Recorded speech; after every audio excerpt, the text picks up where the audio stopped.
Come on, Laker fans. Come on, Lake Show. Come on. Come on, Laker fans. What the hell is going on here? Are we kind of back? What the hell just happened tonight? All right, Laker fans. Appreciate you guys being a part of the show. Post-game show after the post-game show. I got somebody saying about damn time. What do you want me to do? There's a college football game going on too, okay? All right? I was busy. I got to see the end of the game, and then I'm going to come on for post-game number 2. Appreciate you guys being on. Somebody's asking, is this live? It was recorded a month ago. Just heads up, this was recorded 30 days ago. I appreciate you guys being a part of it. Laker fans, come on now. Come on now, Laker fans. Come on now, Laker fans. What a solid win against the Milwaukee Bucks, Laker fans. Let me just say, I definitely did not see that coming. I did not see that coming. Now, Lakers kind of set a tone right out the gate that, you know, there's a good chance that this is going to be the game. But I did not see that coming for the Lake Show. And there is a lot going on right now. I got a couple of the TVs on. Utah beating USC. I see a chance to go to the playoff. And, that didn't happen. Kind of a choke job there.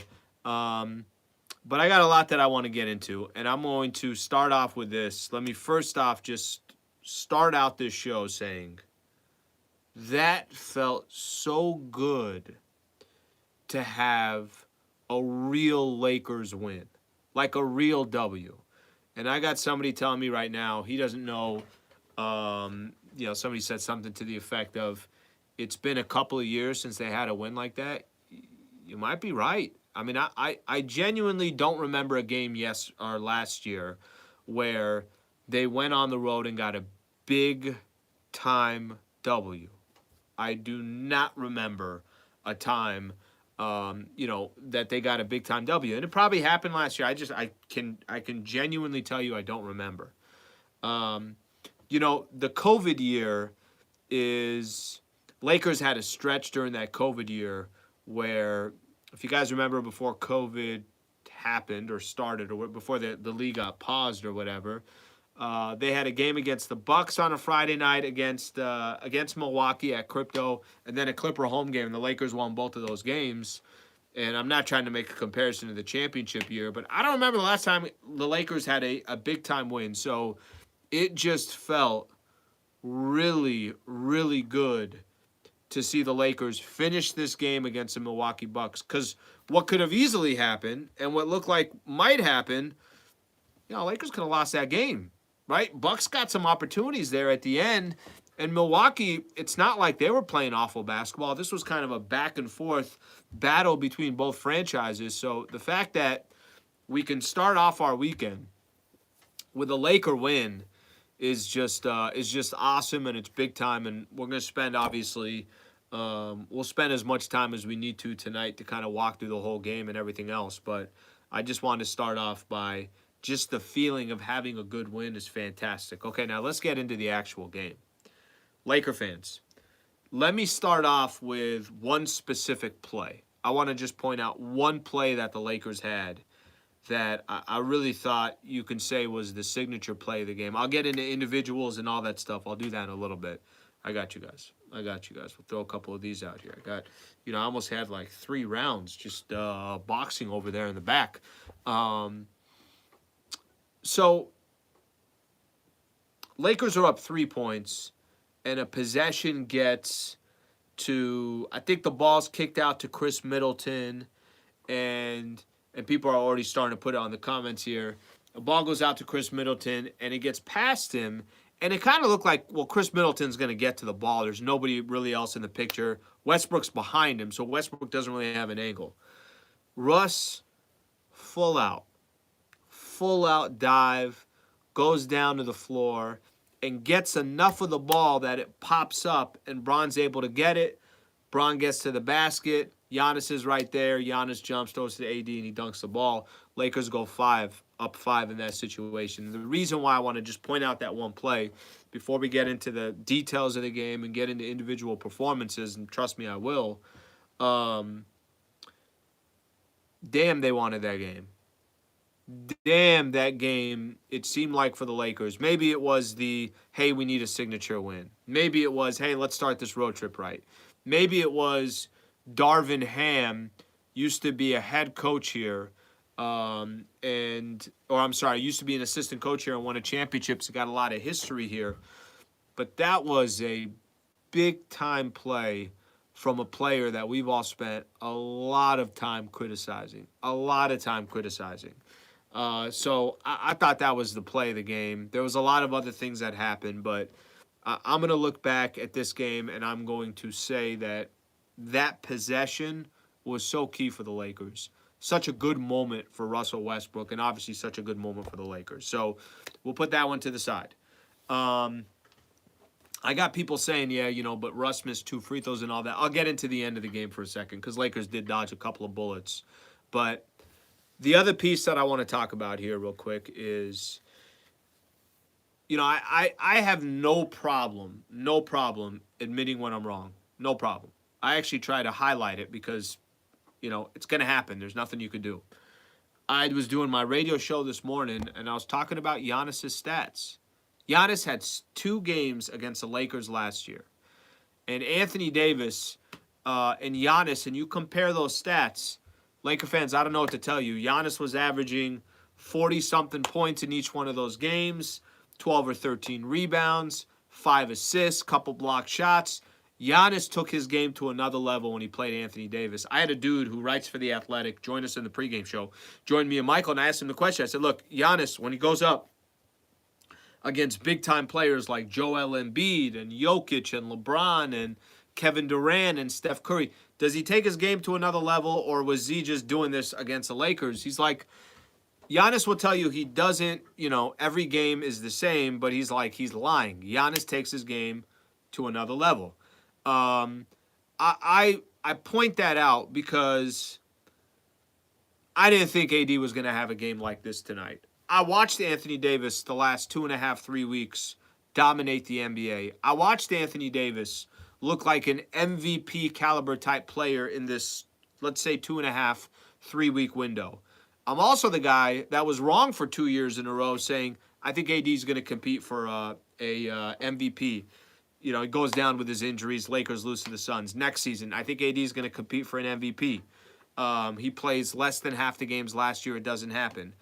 This season, I walked in saying, I'm done with that conversation. I'm out on the whole AD MVP stuff. Anthony Davis was the best player on the floor again tonight. LeBron was great. Giannis was great. AD was better than both of them. So, damn, that was amazing to watch Anthony Davis not have a great game against the Pistons, not have a great game against the San Antonio Spurs, but go on the road in Milwaukee with Giannis on the other side and drop 44 points, 10 rebounds, 3 block shots, 4 assists, 18 to 27 from the field, hit that final free throw to seal it up for the Lakers. For me, of all his performances that we've seen him with the Los Angeles Lakers, I know there's been some good ones. I know the Lakers have won an NBA championship, but there's nothing better than when you do it against a really good team, and there's nothing better than when you do it against a really good team that's got that type of player on the other side that, we would all like to compare Anthony Davis to that other player on the other side, but AD has not given us enough of these last 2 years to make those proper comparisons. So, Anthony Davis, fantastic tonight, unbelievable tonight, dropped 44 for the Lakers, and he was the foundation of the team, and then you start stacking what everybody else did. It does not get much better than what we got a chance to see from AD tonight. Okay, let me read off some comments here. Laker fans, AD been having this stretch here where it looks like this man might be going to another level, and I think on top of another level, he looks healthy.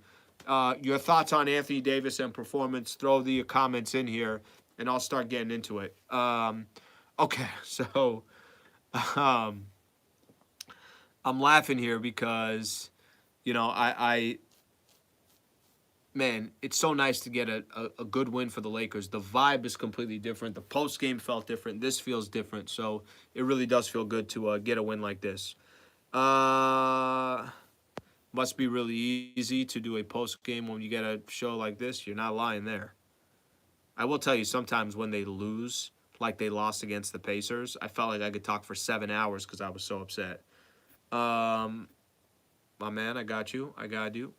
AD talked earlier this year during a post-game interview about having a wrist injury last year. You're right about that. Look, AD's been injured. I don't think anybody's going to question that one. And he's looking healthy. And it looks like actually his perimeter game is getting nicer too. But he looks like he's not thinking anymore. It's back to just playing basketball. He doesn't feel like he's laboring anything or doesn't look like it. So that's big time right there. Coach Ham utilizing rotations. Okay. We can do, let's see. Who does this go through? Russ or Braun? Who do you guys want? Russ, Braun. First 1 to 5. Real quick. Russ or Braun? Russ or Braun? First 1 to 5. Russ got 1. Russ got 2. 3, 4, 5, 6, 7. How many in a row is Russ going to get here? 8 for Russ. 8. It's 8-0. 9-0. 9-1. Okay, 9-1 Russ. Okay, so real quick on Russ. I already kind of gave the, that one play. He hustled. He dove. I thought that was a key play. Russ was dropping dimes tonight. He had 11 assists tonight. Only took 11 shots tonight. I don't know what it is about you guys, but I like when Russ isn't taking a ton of shots. I like when most of his damage is around the basket. I like Russ not trying to draw a foul. I like Russ trying to finish. And if a foul comes, a foul comes. That's when I think Russ is at his best. But Russ was playing good basketball tonight that had a high assist ratio and a low turnover ratio. There's too many times, when people say, oh, well, that's just Russ being Russ. I understand that. But that doesn't mean that that's okay. I think there's times he is incredibly careless with the basketball. Careless. Not, that pass was deflected, but the idea was good. No, careless. Like, I don't feel like you're paying attention to the pass that you're trying to make. 0 turnovers, 11 assists. Russ really, really had some very nice setups, especially early in the game. I think Russ in the first half had 8 assists. I know only 3 more of those came later on, but he wasn't a player where there's been plenty of times that I watch Russ and I say, "Can you get Russ out of the game, please? Can you please get Russ out of the game?" That happens, and I'm the first one to admit it. I'm definitely saying that at times. That didn't happen tonight, and it wasn't because Russ was hitting jumpers. It wasn't because Russ was making a lot of good passes, which he was, but I felt like he was under control. I felt like everything was rhythm. I didn't feel like he was forcing it. I felt those are really nice characteristics to have. Now, I wish Russ sealed up the game. He did miss those 2 free throws, right? So we're a little fortunate there at the end because Grayson Allen had a good look. Holiday had a good look. Russ missed a couple free throws. They got a little fortunate. So they got to clean up that portion of it. And it would have been devastating if, Milwaukee came in and tied the game and the game went to overtime. That really would have been devastating, but that wasn't the case. Lakers, held on and got the W. Okay, I want to get into something here real quick. All right, screw it, roll call. Let's go. Where are you guys tuning in from? Give me the city. If you're in LA, give me the city. If you're somewhere in the States, give me the state that you're in. If you're somewhere in Cali, tell me what city in Cali that you're in. You let me know where. We're going to give you a quick little roll call. So I appreciate you guys, or I give you guys a quick little shout out. Puerto Rico in the house. Good buddy lives there. Bronx in the house. India in the house. Colorado Springs. Temple City. Las Vegas. Hawaii. Brooklyn. Cerritos. Someone's at Taco Bell. Go get a gordita. Is that what they're called? Highland Park. Haven't been there in forever. Vancouver City, Canada. Appreciate you tuning in. This is too fast. My brain is this. There's too much going on here. Oakland Airport, headed to SoCal. All right, come down here. Fullerton in the house. Murrieta. Damn. There's a lot coming in right now. Atlanta in the house. Otay. Cal State, LA. Philippines. Pennsylvania, Rochester, New York, Pittsburgh in the house, Barbados, Sydney, Australia. What a badass channel. You guys are awesome. This is great. St. Louis, Portland, Maine in the house, Indonesia. There's a lot. I think my phone is like shaking. It doesn't know what to do here. It doesn't know what to do here. Bulgaria in the house. Thank you very much for being a part of the show. I know I'm missing a lot of these. Agora Hills. I know I'm missing a lot of these. Redondo Beach. Thank you all for being a part of the show. I appreciate you guys being a part of the show. So thank you for being a part of it.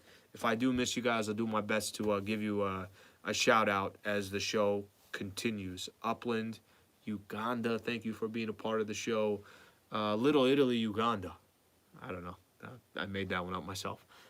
Indonesia, as always, in the house. So thank you for being a part of the show. Okay, Mississippi.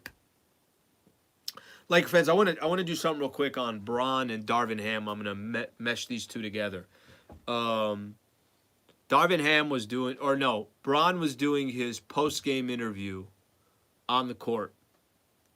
And he's talking to Mike Trudell, Spectrum Sportsnet. And they're doing their thing. And Philadelphia, thank you for being a part of the show. Mammoth, appreciate you being a part of the show. Appreciate the invite, too. Want to invite me down? I mean, what, I'm 6 hours away? And throw a little invite over here. So Bron is doing his post-game. And Darvin Ham came by. I don't know why this sticks out to me, but it sticks out to me. And I didn't see it on video. I just listening to it audio. You know, we grabbed the audio and we're playing it. And India, Indonesia, thank you for being a part of the show. And Darvin Ham says something to the effect of the king. You know, he just kept saying the king. He's talking about LeBron James. And it was, I don't know, it was subtle. And when I first heard it, I didn't know if it was a player. And I'm like, man, I wonder whose voice that is. It was not a player. It was Darvin Ham. But it made me feel like Darvin Ham has a relationship with these guys as if he is a player, as if he is kind of like a locker room guy. And I just felt like, can't stop the king. That's what he said. Thank you, guys. I appreciate that. He said, can't stop the king. Can't stop the king. So, again, it's so different for me that a head coach, I felt like, has a relationship. When's the last time you've seen a head coach crash an interview of a player? Usually it's a player doing it. Usually it's your teammate doing it. I don't know why that stood out to me, but it kind of did. I felt like there is some kind of relationship there. And I don't think it's just with Bron.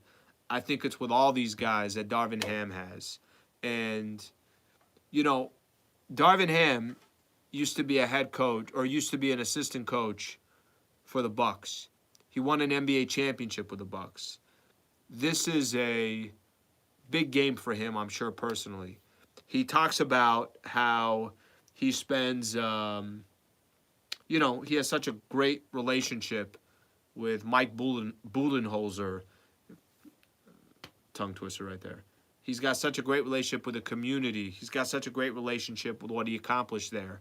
And I feel like he's starting to create something here. It's going to take time and it's going to take winning. But damn, that was a cool moment for him. I thought it was a cool moment for the team as well. LeBron tonight, 28, 11, and 7, had some big-time shots for the Lakers. There's a couple times I thought the Bucks were going to come back and win that game. You know, right out the gate, third quarter, Bucks erased that. Whatever Lakers were up, 8, 12 points, whatever it was gone before you knew it. But then Lakers climbed it back up to 6 and then got it up to 8. And Lonnie Walker had some big plays in the third quarter. And Austin Reeves was contributing any way that he can.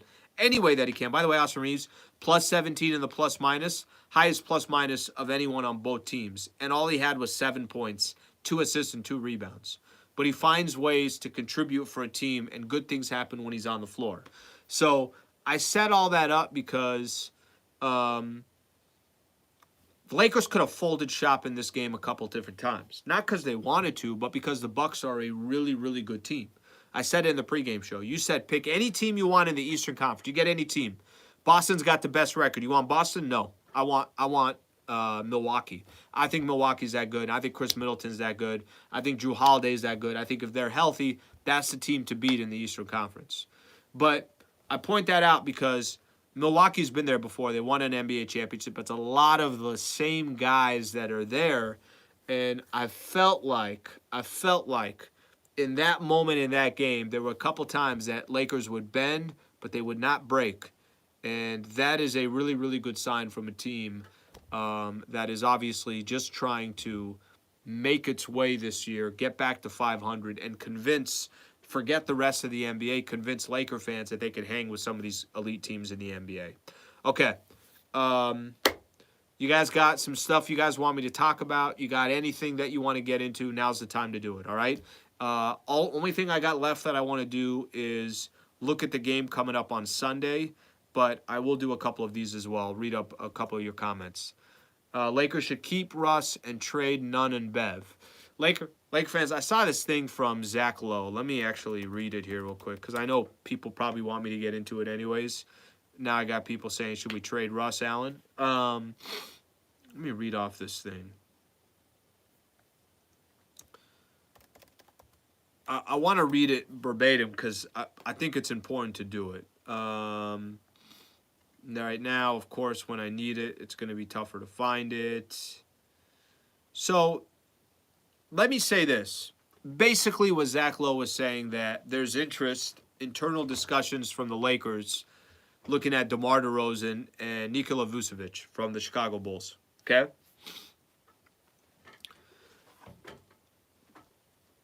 I'm okay with the Lakers telling themselves, let's wait a second on trading those 2 first-rounders. I'm okay with that because they obviously know that it's got to make sense.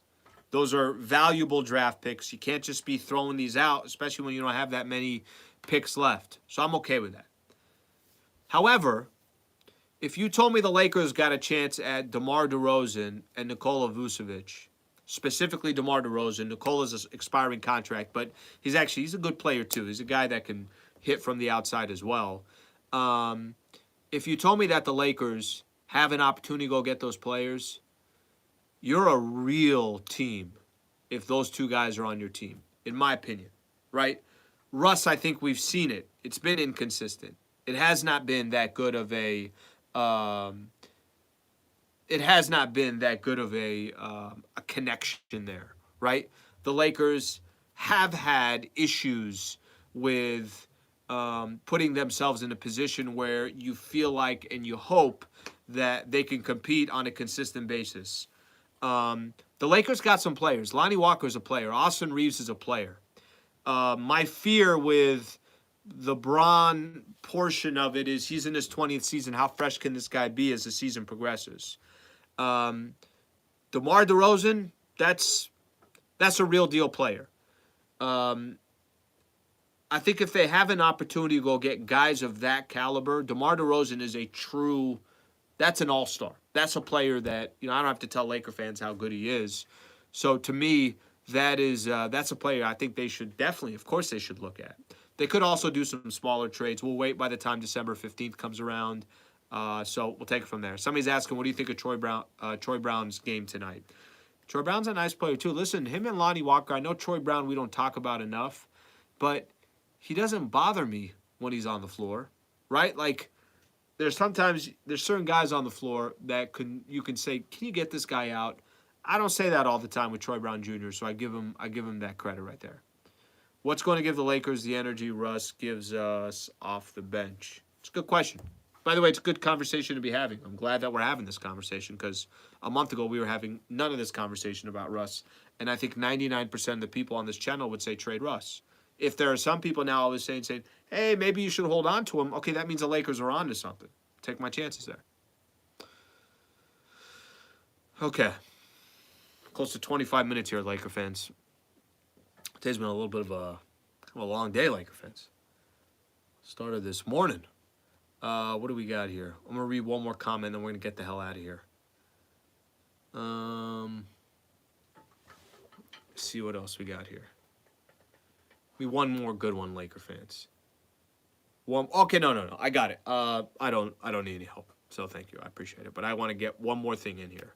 Laker fans, this literally doesn't mean anything if you lose on Sunday to the Washington Wizards. That's all I wanted to say. Gardena, appreciate you tuning in. To go beat the Bucks 133 to 129 and put yourself in a position where you start this road trip out 1-0. You got 5 games left on this road trip.